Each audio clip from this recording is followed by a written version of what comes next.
প্রতিদিন সকাল ৯ ঘটিকা হতে দুপুর ২ ঘটিকা পর্যন্ত শুক্রবার ও সরকারি ছুটি ব্যতীত সকল প্রকার জ্বরে আক্রান্ত সকল নারী পুরুষ ও শিশুদের বিনামূল্যে চিকিৎসা সেবা প্রদান করা হবে।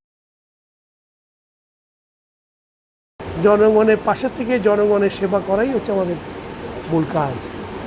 এই বলে আমি এই ৩০ নম্বর ওয়ার্ডের আমাদের স্বাস্থ্যসেবা ফ্রি মেডিকেল ক্যাম্পে শুভ উদ্বোধন করছি। ধন্যবাদ সবাইকে।